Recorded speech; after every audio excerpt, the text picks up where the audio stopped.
अपना next topic है प्रतिरोधकता या विशिष्ट प्रतिरोध।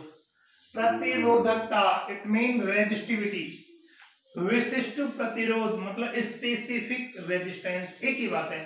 लास्ट टॉपिक में हमने डिस्कस किया था प्रतिरोध के बारे में, डिस्कस किया था, उसमें हमने देखा था धारा के मार्ग में उत्पन्न अवरोध प्रतिरोध कहलाता है और प्रतिरोध R इक्वल टू कुछ मिला था रो L अपॉन A, ऐसा कुछ मिल गया था अपन को। यही था जहां रो क्या थी, प्रतिरोधकता। रो क्या थी, उस पदार्थ की प्रतिरोधकता या उस पदार्थ का विशिष्ट प्रतिरोध। रो को अपन क्या बोलते हैं, प्रतिरोधकता या विशिष्ट प्रतिरोध, ठीक है ना। मुझे ये रो ही डिफाइन करना है, तो यहां से रो का मान निकालूंगा तो रो बराबर क्या आएगा बेटा, RA बटा L आएगा या नहीं आएगा, है कोई समस्या। देखो मैं यहां कंडीशन डाल दूं, इफ A का मान कितना हो 1 मीटर स्क्वायर एंड L का मान कितना हो 1 मीटर। बेटा अनुप्रस्थ काट क्षेत्रफल, क्षेत्रफल का मात्रक वर्ग मीटर होता है तो मीटर स्क्वायर हो गया, एंड लंबाई का मात्रक आपके पास में क्या हो गया, मीटर हो गया, तो L का मान 1 मीटर ले लिया मैंने। चले आगे, अब देखिएगा ये दोनों मान मैं यहां रखता हूं, देन आपको फाइनली क्या मिलेगा, रो बराबर R, है ना। मतलब मैं यदि कोई ऐसा पदार्थ का चयन करता हूं जिस पदार्थ का अनुप्रस्थ काट क्षेत्रफल एकांक हो और उस पदार्थ की लंबाई एकांक हो, तो उस पदार्थ का जो प्रतिरोध होगा वो प्रतिरोध उसके विशिष्ट प्रतिरोध के बराबर होगा। किसके बराबर होगा, उसके विशिष्ट प्रतिरोध के बराबर होगा। ऐसे ही तो बात हो रही है ना, ऐसे ही हो रहा है, ठीक। तो मतलब मैं यहां से इसको डिफाइन कर सकता हूं, एकांक लंबाई व एकांक अनुप्रस्थ काट क्षेत्रफल, लंबाई भी एक की है, अनुप्रस्थ काट क्षेत्रफल भी एक किया। एकांक लंबाई व एकांक अनुप्रस्थ काट क्षेत्रफल वाले चालक का प्रतिरोध उसके विशिष्ट प्रतिरोध के बराबर होगा या उसकी प्रतिरोधकता के बराबर होगा, ठीक है ना। एकांक लंबाई व एकांक अनुप्रस्थ काट क्षेत्रफल, ये स्पेशल कंडीशन हो गई, है ना। एकांक लंबाई व एकांक अनुप्रस्थ काट क्षेत्रफल वाले चालक का प्रतिरोध उसके विशिष्ट प्रतिरोध के तुल्य होगा, अर्थात उसकी प्रतिरोधकता के तुल्य होगा। कोई समस्या, कोई दिक्कत, ये प्रतिरोधकता हो गई। नहीं गुरुजी हमें तो प्रतिरोधकता का मात्रक बताओ। मात्रक देखो बेटा, R क्या है, प्रतिरोध, प्रतिरोध का मात्रक क्या होता है ओम, गुणा क्षेत्रफल का मात्रक क्या हो गया मीटर स्क्वायर, बटा लंबाई का मात्रक क्या हो गया मीटर, मीटर से मीटर कट गया, इसका मतलब इसका मात्रक क्या आ गया आपके पास ओम गुणा मीटर, ओम इंटू मीटर। आएगा या नहीं आएगा, कोई समस्या थोड़ी है। चले आगे, हम किसकी बात कर रहे थे, प्रतिरोधकता की बात कर रहे थे। चले आगे, अब दूसरा देखो, मैं इसे के अंदर और डिस्कस करता हूं। डिस्कस मुझे क्या करना है कि जो प्रतिरोधकता है वो किस बात के ऊपर डिपेंड करती है, प्रतिरोधकता किस बात के ऊपर डिपेंड करती है। मतलब मैं यहां से बोल सकता हूं प्रतिरोधकता को प्रभावित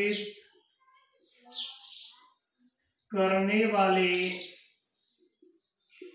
कारक, प्रतिरोधकता को प्रभावित करने वाले कारक, प्रतिरोधकता को प्रभावित करने वाले कारकों में पहला कारक आता है आपका ताप पर। प्रतिरोधकता किस बात के ऊपर डिपेंड करती है, ताप पर डिपेंड करती है। किसी चालक पदार्थ के ताप में वृद्धि करेंगे तो उसकी प्रतिरोध भी बढ़ता है और उसकी प्रतिरोधकता भी बढ़ती है, ठीक है ना। प्रतिरोधकता ताप बढ़ाने पर क्या हो जाती है, बढ़ जाती है। प्रतिरोधकता ताप के ऊपर डिपेंड करती है। और दूसरा उस पदार्थ की प्रकृति के ऊपर डिपेंड करती है, जो कोई पदार्थ लिया है वो कैसा पदार्थ लिया है। आपने यदि कोई चालक पदार्थ लिया है तो उसकी प्रतिरोधकता सबसे कम होगी, कुछ चालक लिया है, कुछ चालक या अचालक तो प्रतिरोधकता सबसे ज्यादा होगी। और यदि आपने अर्धचालक लिया है तो प्रतिरोधकता इन दोनों के मध्य में होगी। यदि आपने कोई चालक पदार्थ लिया है तो चालक पदार्थों की जो प्रतिरोधकता होती है वो प्रतिरोधकता 10⁻⁸ ओम इंटू मीटर से 10⁻⁶ ओम इंटू मीटर तक होती है। मतलब चालकों की प्रतिरोधकता किस में होती है, 10⁻⁻ में होती है, -8 से लेकर -6 तक। मान कौन सा कम है, ये वाला कम है और ये वाला क्या है, ज्यादा मान है, ठीक है ना। चलो कुछ चालकों की प्रतिरोधकता आपके पास में अलग अलग बुकों में अलग अलग लिखे मिल जाती है। कहीं कहीं आपके 10⁵ से लेकर 10⁻14 ओम इंटू मीटर तक मिल जाती है और कहीं कहीं 10⁸ से लेकर 10⁻14 तक मिल जाती है और कहीं कहीं 10⁶ ओम इंटू मीटर से 10⁻14 ओम इंटू मीटर। मतलब उच्च कोटि की जो प्रतिरोधकता होती है वो किसकी होती है, कुचालकों की होती है। किसकी होती है, कुचालकों की होती है। ठीक है, तो मैं इसके रेंज ले लेता हूं 10⁻6 से 10⁻14। कहीं अगर 10⁻5 भी मिल जाए तो ये भी प्रतिरोधकता किसकी रहेगी, कुचालक की। ठीक है ना।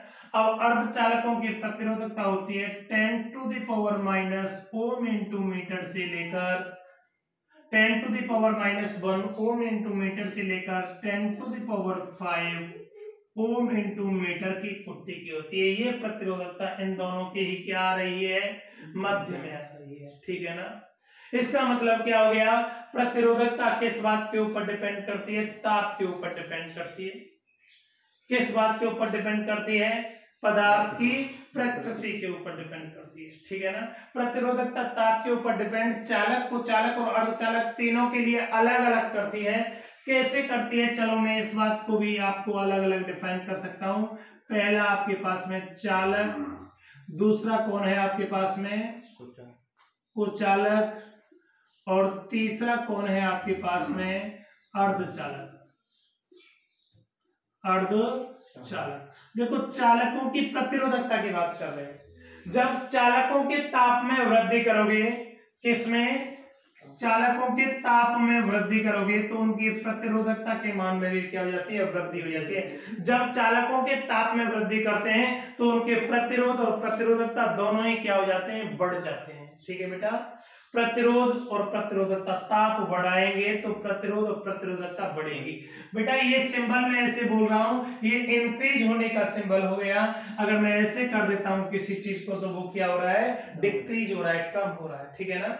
चलो कुचालकों के लिए ताप में अगर आप वृद्धि करोगे तो प्रतिरोधकता के मान में क्या हो जाती है, कमी हो जाती है। मतलब कुचालकों के ताप में आप वृद्धि करते हो तो कुचालकों के प्रतिरोध और उनकी प्रतिरोधकता दोनों के मान में क्या हो जाती है, कमी हो जाती है। ठीक है बेटा। चलो, और अर्धचालकों की प्रतिरोधकता ताप के ऊपर निर्भर नहीं करती। सो यार गलत हो गया, टोटल गलत हो गया, सॉरी। देखो हम बात कर रहे थे, किसकी बात कर रहे थे, प्रतिरोधकता की ताप पर निर्भरता की बात कर रहे थे। प्रतिरोधकता की ताप पर निर्भरता क्या थी, पहला चालकों के ताप में वृद्धि करोगे तो उसका प्रतिरोध और प्रतिरोधकता दोनों ही क्या हो जाएंगे, बढ़ जाएंगे। चालकों के ताप में वृद्धि करेंगे तो उनके प्रतिरोध और प्रतिरोधकता दोनों ही क्या हो जाते हैं, बढ़ जाते हैं। सिंबल सही है। ठीक। अर्धचालक और एक कुचालक, कुचालकों के ताप में वृद्धि करने पर उनकी प्रतिरोध और प्रतिरोधकता पर कोई प्रभाव नहीं पड़ता। कुचालकों के ताप में कमी करने पर उनके प्रतिरोध और प्रतिरोधकता पर कोई प्रभाव नहीं पड़ता। मतलब ताप के ऊपर प्रतिरोधकता निर्भर नहीं करती कुचालक। वो पदार्थी कुचालक है यार, उसमें धारा का प्रभाव होगा ही नहीं, उनका प्रतिरोध तो बहुत ज्यादा है। ऐसे हो रहा है ना। चलो अब अगला होता है आपका अर्धचालक। अर्धचालकों के ताप में आप वृद्धि करोगे, अर्धचालकों के ताप में वृद्धि करोगे तो प्रतिरोधकता के मान में क्या हो जाती है, कमी हो जाती है। ठीक है ना। अर्धचालकों के ताप में वृद्धि करने पर उनका प्रतिरोध और प्रतिरोधकता दोनों ही क्या हो जाते हैं, बढ़ जाते हैं। ठीक है, एक बार मैं वापस रिपीट करूंगा। प्रतिरोधकता की ताप पर निर्भरता, चालकों के ताप में वृद्धि करने पर उनका प्रतिरोध और प्रतिरोधकता दोनों बढ़ जाते हैं। अर्धचालकों के ताप में वृद्धि करने पर प्रतिरोध और प्रतिरोधकता घट जाते हैं, जबकि कुचालकों के ताप में वृद्धि करने पर या कुचालकों के ताप में परिवर्तन करने पर उनके प्रतिरोध और प्रतिरोधकता पर कोई प्रभाव नहीं। याद रखना बेटा, प्रतिरोधकता को प्रभावित करने वाले केवल दो ही कारक हैं, एक तो ताप है और दूसरा पदार्थ की प्रकृति है। प्रतिरोधकता रो बराबर आर ए अपॉन एल होता है ना, लेकिन याद रखना प्रतिरोधकता ए पर और एल पर निर्भर नहीं करती है। क्यों? मैंने यहां स्पेशल कंडीशन ले ली थी, जब आपका एल लंबाई का मान और अनुप्रस्थ काट क्षेत्रफल का मान एकांक होता है तो उस चालक का प्रतिरोध किसके बराबर होता है? प्रतिरोधकता के बराबर होता है। मतलब इसको मैंने क्या कर दिया? एकांक कर दिया। क्या कर दिया? एकांक कर दिया। ठीक है ना, यही हो रहा है ना, लंबाई और अनुप्रस्थ काट क्षेत्रफल को मैंने एकांक कर दिया। इसका मतलब मैं बोल सकता हूं किसी पदार्थ की जो प्रतिरोधकता होती है वो चालक की लंबाई पर और चालक के अनुप्रस्थ काट क्षेत्रफल पर निर्भर नहीं करती है। स्पेशल याद रखना, किसी चालक की प्रतिरोधकता उसके अनुप्रस्थ काट क्षेत्रफल पर और उस चालक की लंबाई पर निर्भर नहीं करती है। किस बात पर निर्भर करती है? केवल ताप पर निर्भर करती है और उस पदार्थ की प्रकृति पर निर्भर करती है। कोई समस्या थोड़ी है। ठीक, चलो धन्यवाद।